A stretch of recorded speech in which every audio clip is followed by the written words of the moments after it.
Welcome to the Nat and Sarah Show, where we aim to touch, move, and inspire you every single week. Really? We're really going to introduce our own show? Maybe we should leave it to the pro. Oh my gosh. Okay, 1 second, ladies. Here we go.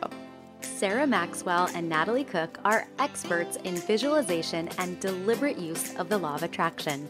As dynamic world athletes representing Canada and Australia in beach volleyball, they honed in on achievement at the highest level. Winning an Olympic gold medal on her home beach of Bondi is a pinnacle example. Their powerful techniques transmute the spiritual to the tangible, allowing thousands of their community members to bring their vision boards to life. Recently, they've taken their expertise on the road as the full-time family, where they inspire, coach, and lead people to create their unique, deliberate family life using a simplified 3-step process. Welcome to the Nat and Sarah Show. Join us for twice-weekly episodes. Each week, Nat and Sarah will teach us how to deliberately create results in all areas of life using their unique 3-step process. Not only that, they'll also sit down with some of their favorite high achievers who have manifested what most merely dream about. Are you a member of the community?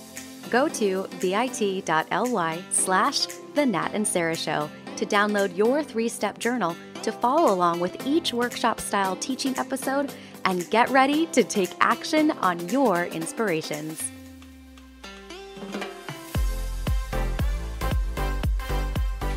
Today, we continue the conversation with a Hulk-like man, a gentle giant who loves nothing more than to think through the intricacies of not only the biochemistry of the human body and its performance, but also life and all its nuances.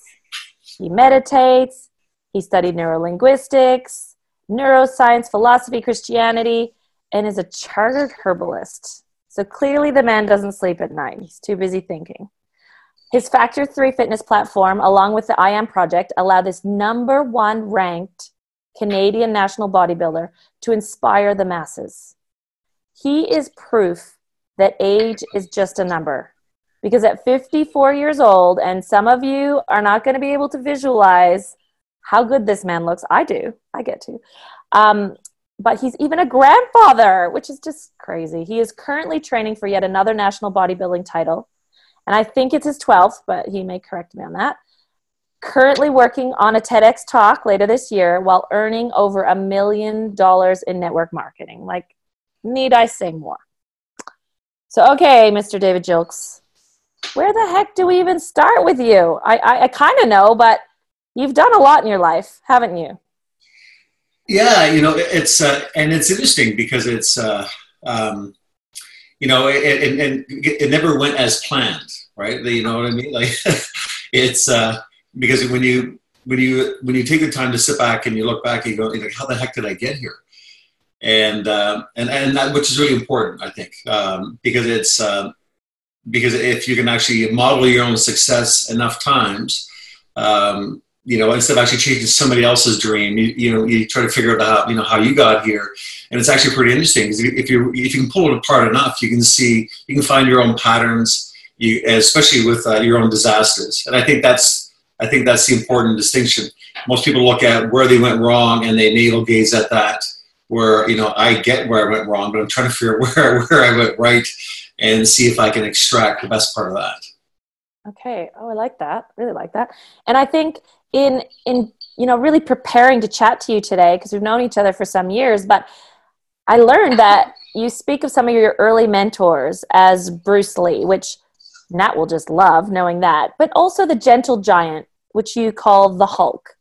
So how have these mentors sculpted your life? Like, what influences have they really had on you?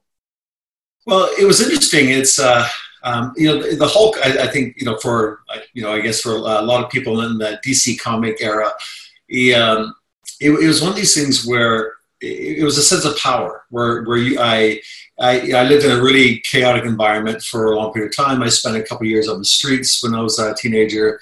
So the Hulk to me was a representative of my own sense of personal power.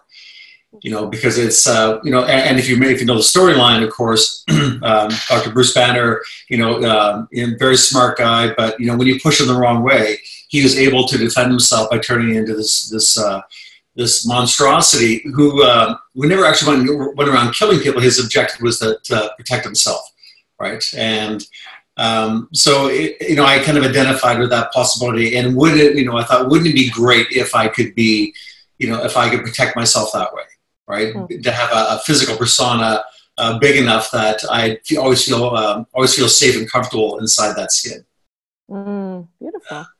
Funny, because we just sort of assume the physical element, but you just brought more the story of the Hulk, which is beautiful. So did that relate to why you focused bodybuilding into your life? Like, what aspects of this sport in particular do you love most?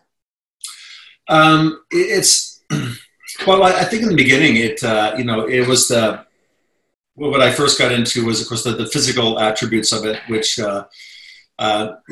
seemed very compelling, right? I was a bit disappointed to learn later on that, because my original dream was that, wouldn't it be interesting? Wouldn't it be cool to be 280 pounds and 300 pounds? And then, of course, you realize how that was manifested and how, dangerous that was because of the steroid use.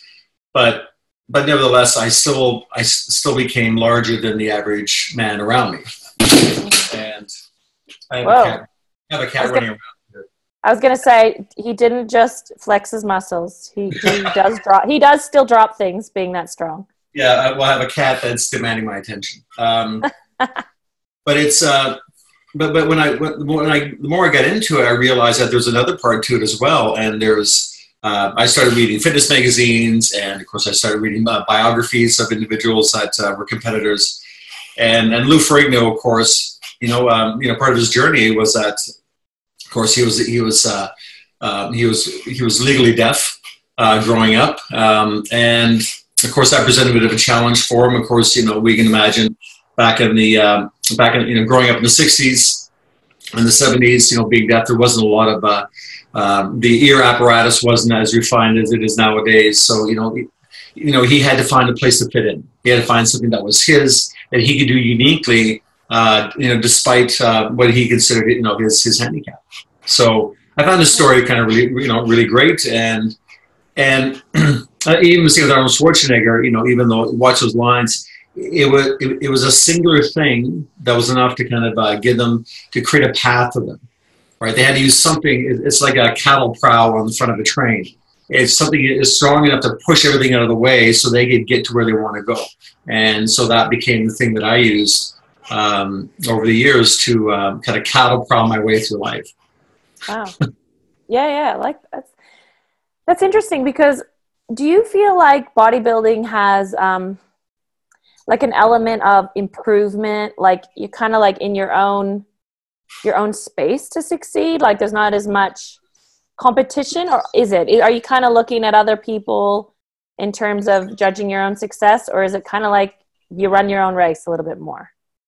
You definitely run your own race. I've always classed myself more as an introvert. I don't know if that's necessarily true, but I do find, I spend, as you know, a great deal of time in my own head.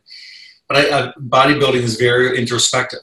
And if you do it properly, if you follow that process properly, it can be a really incredible journey. It also can become very self-indulgent and narcissistic, because the more you go along that journey, and I've seen a lot of people fall prey to this, the more you go along that journey of actually trying to design your blood and bone, basically trying to redesign it into something, and it can become you can become obsessed with the process, and which can be a challenge, right? Because we see a lot of people, of course, in fitness, the fitter they become, the more critical they become. And that's just not of fitness, but that's of money, that's of any success. If the driver behind it is negative, then your pathway to success, the negativity will grow in kind the higher up the ladder you go. You can have $10 million when you started with 1, and you feel less secure at 10 than you did with the 1.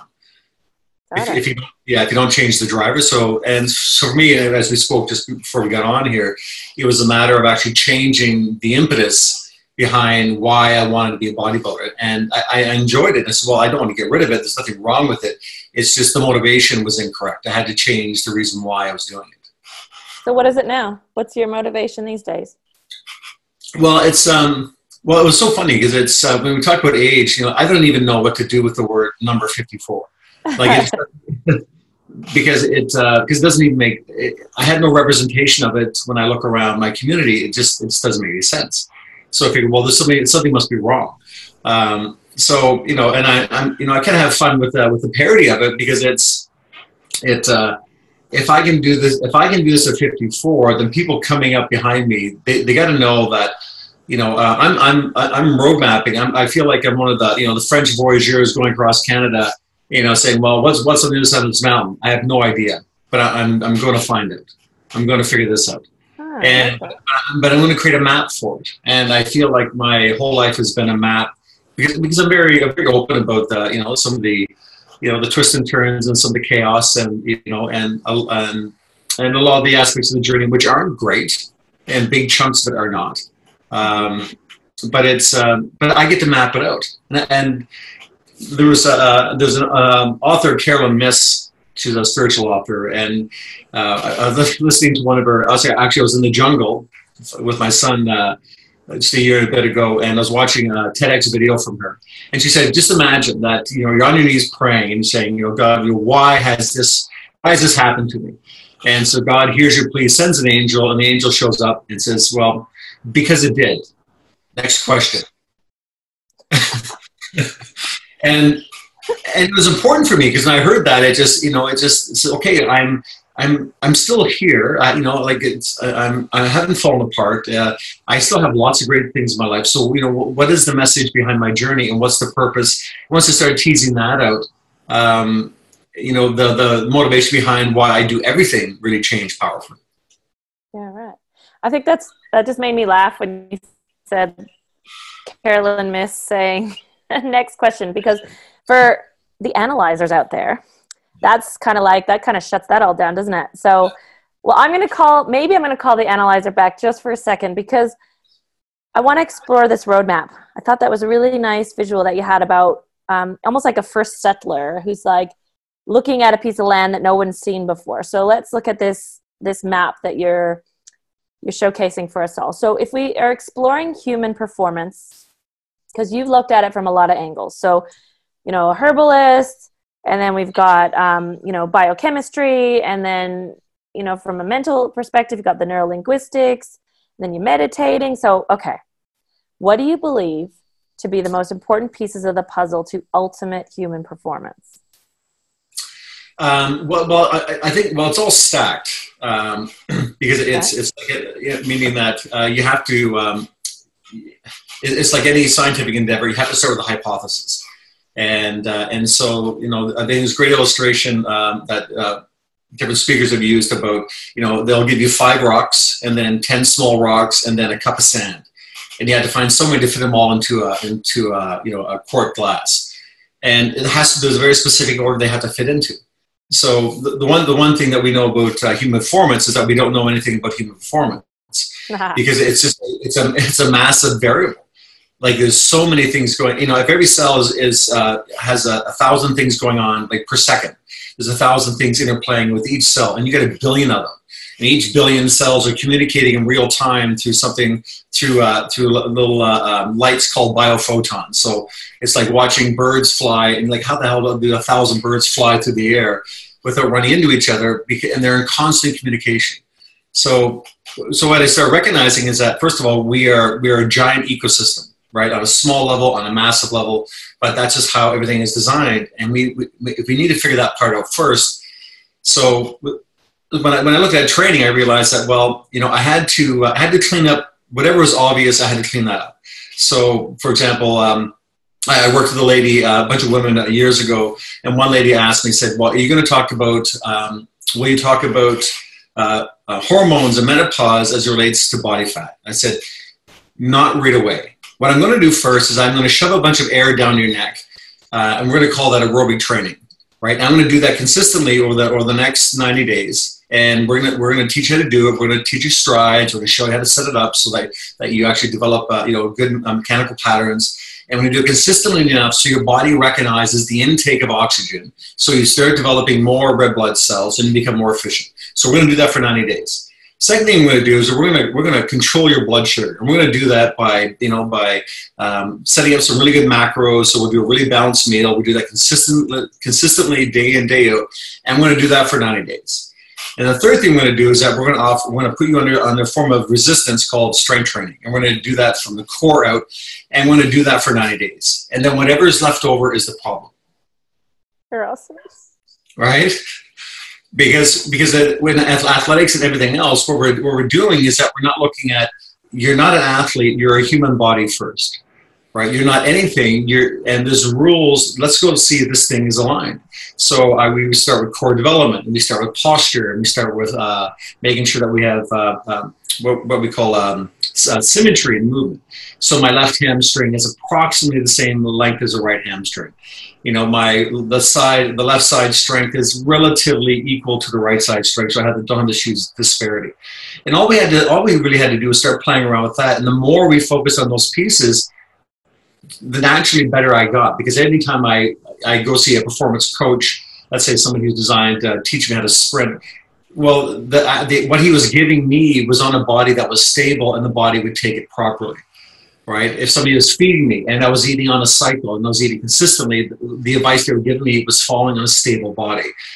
And if I could just clean up the framework of who I was, I could accept everything much more effectively, and I just would kind of move in leaps and bounds, and that became the biggest difference between people that were knee-jerking to the next, the special dryland training with the parachute and the rubber tire attached to your rear end, and that the $100, $180 running shoes that are supposed to give you. None of this stuff works if you don't take care of the basics always and everything. Nothing else works. And so I got better at, my company is called Core Essentials for a reason. So I got more into designing the basics, and I think that's the maturation path, right? The intellectual path is you reduce all the peripheral noise and saying all this stuff is fun and okay to play with, but it means nothing unless I can deal with the basics. And wow. Yeah, I love that, because I was just imagining that woman getting that answer from you who wanted you to give her some like magic formula about her hormones. But when you give these basics, it feels like everybody can do that. Yeah. However, I think there's a lot of things that get in the way of people doing those basics. And you just, you bring me right back to my volleyball career when the coach wants you to do the basics, especially when you're younger. Everything in you is fighting that. You want to do all the flashy parts. And then they tell you, well, if you can't do the basics, you'll never be able to do the flashy parts. So then you're kind of more motivated. So it's funny how, like you said, that's the construct over time. You start to understand these building blocks, and that it's like you can't build a roof on the house if there's no bottom part, there's no foundation. So now you might have said this really in what you just said, but how does spirituality and meditation come into that picture that you've sort of, these core essentials maybe? How does this even fit in? Like most people wouldn't even be thinking about or talking about this part, but you do. Yeah, well, it's because the body has a head, right? And I think it's one of these things that, and that happens over time, because I think, as I mentioned earlier on, the reason why we do things, right? The reason why you chose volleyball as a career, it becomes a very singular event. But what happens when you quit? What happens when you're no longer in that environment? So your whole world just simply dissipates because you're hanging your entire hopes and dreams off one possibility. And knowing that if I look at my life as an ecosystem, which I believe it is, I think we have very poor understanding just how intricate everything is. And I think the more we understand that, the more personal accountability we'll take on to realize how powerful we really are. Not only in our lives, but it's just the massive influence we have over everything. Like, it's an extraordinary sense of extraordinary amount of responsibility that we should carry. And it shouldn't be overwhelming, but it should wake us up to a sense of purpose, saying, hey, man, I really have, I've got some pull. My opinion and my behavior really matters a lot, more so than I could ever imagine. And the spirituality piece, it's just, it became one of those core principles where I realized that, the physical journey made me, there's a lot of, a lot of emotional roller coasters, because I think, as I kind of mentioned before, I got into it because I was insecure. And then I thought that, training would actually elevate my persona. And then, people would love me and I would love myself and I'd feel safe inside my body. And then, of course, it just made me feel worse. Then I became this larger human being who got a lot of attention, good and bad.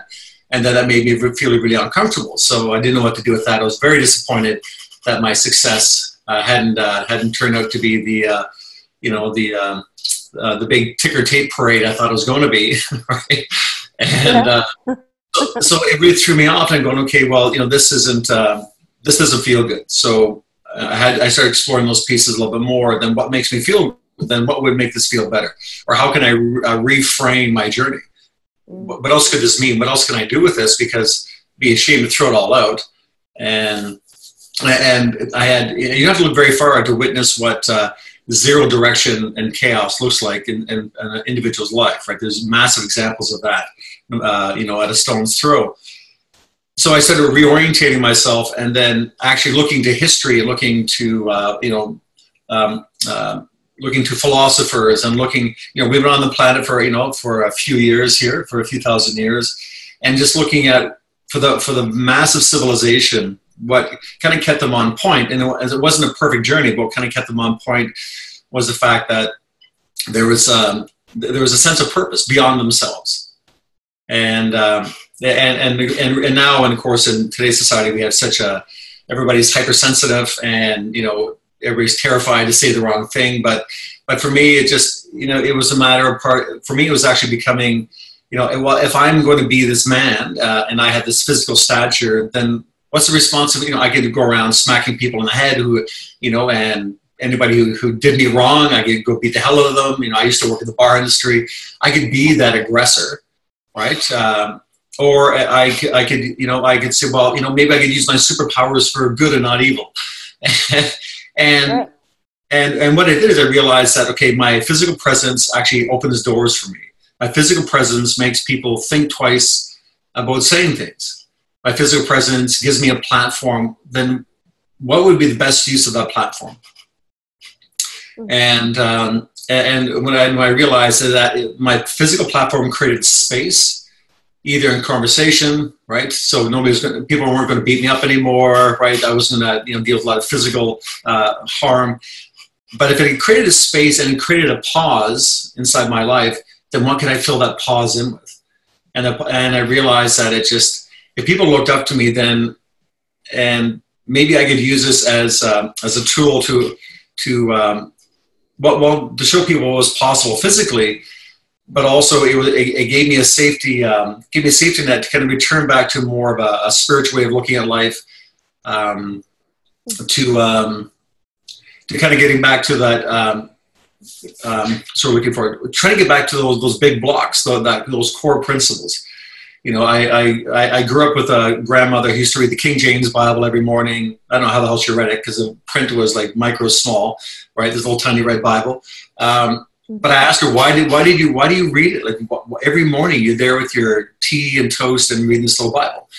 She goes, because it gave me a perspective for the day. It gave me some rules to focus on every day. So it became part of her core identifying principle.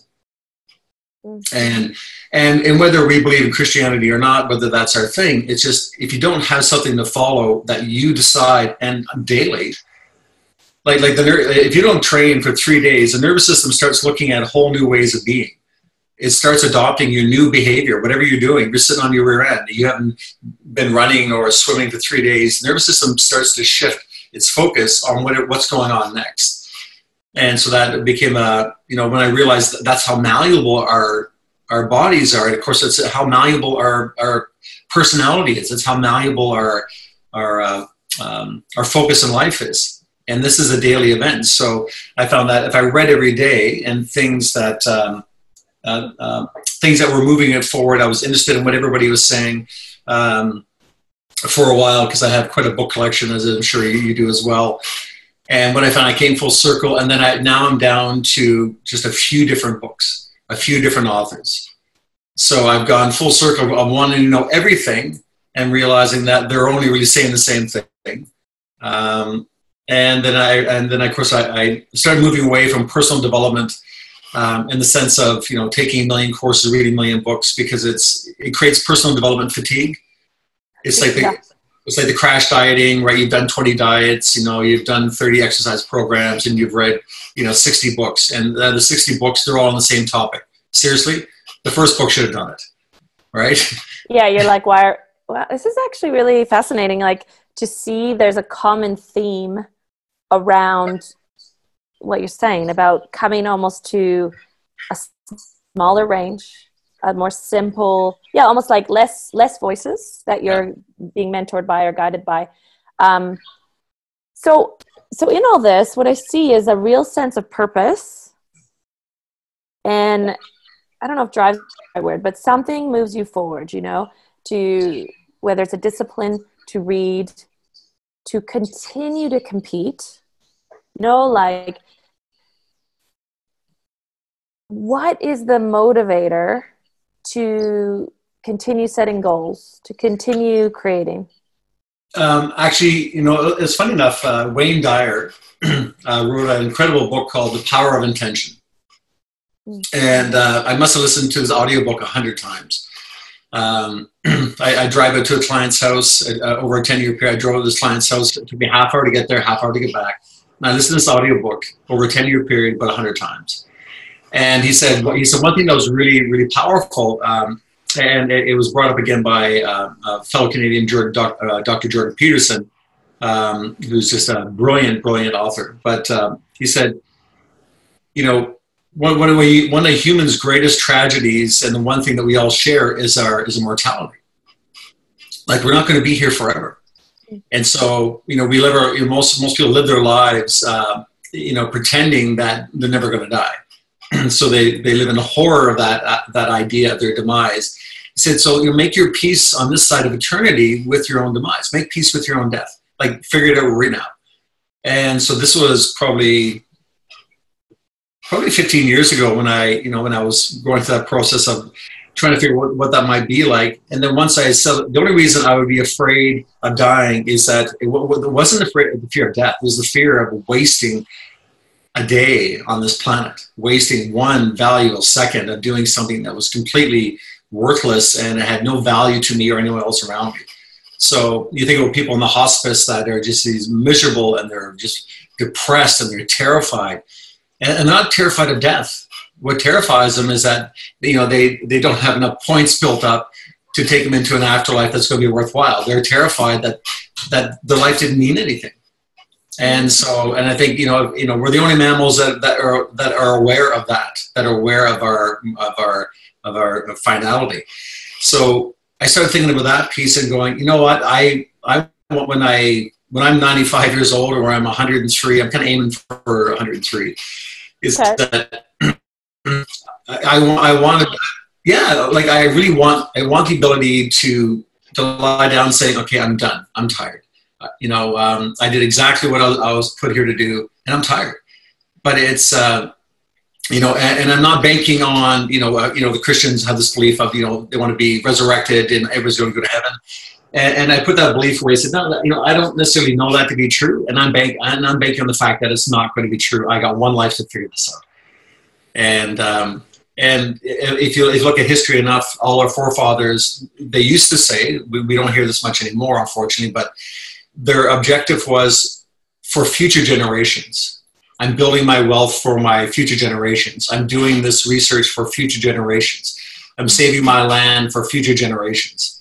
And that was always the conversation by, you know, some of these powerful people in our history. They knew they weren't going to be here for long, and they knew they wanted the legacy to live long enough to powerfully affect the future generations, and they wanted to make that mark in history. And that got lost in in the 21st century, where it's what can I get for me, what can I do for me, how can I launch my success. And when you when you think that way, whenever an organism becomes self-centered, it becomes a cancer. And it's not, there's nothing else in the world that's going to work with it, right? Actually, when you become that self-centered as an organism, things try to stomp you out, right? Because it's an unnatural act. So getting back to the idea of an ecosystem, the more I thought about it as being an ecosystem, the healthier I can be, the more well-read I can be, the more well-loved I can be in the world, the more certain I can be. I become a healthy part of this organism. And just by me showing up as best as humanly possible, I automatically have a beneficial effect on the world around me, around my kids, around my friends, because it's interesting, because and one look, it may seem kind of self-indulgent, but the drive behind it is to make sure that everything I do, I can give away. Like I give away, I give away tons of information for free all the time. If I want to really make money at it, I would have picked a different strategy. But but the objective is that there's a reason why I have this ability to think the way I do. There's a reason why at 54 I look the way that I do. But it's not just for my own self gratification. There's a reason for it, and I'm constantly teasing out that bigger picture. Yeah, you are. I see that in you all the time, and I've known Dave for a long time, and it's true. It's never this sense of protecting his IP. He's like very much a giver. Obviously, that's because you've faced your own mortality, and you're not going to be taking your information in your coffin with you. So, I see you as a dream maker. This community is really about helping people remember some of the dreams that perhaps they haven't been able to hear for a long time. So. And I also see you as someone who had dreams and takes action on them. You just described this. So what would you say to someone who has a dream and hasn't started taking action on it yet? Just to kind of carry us out of this conversation. What would you say to that person? Well, I think one of the, it's funny because I just thought about this, earlier this year, I was trying to define it, and we were thinking about the word, what holds people back is fear, right, for the most part. But what's interesting is that we have to identify what the message fear has, and quite often we think about fear as a message of either you want to we think about fear as a driver to run away. We think about fear as a driver to numb, right, to just be a scared deer in the meadow and just hide, waiting for the predator to go away.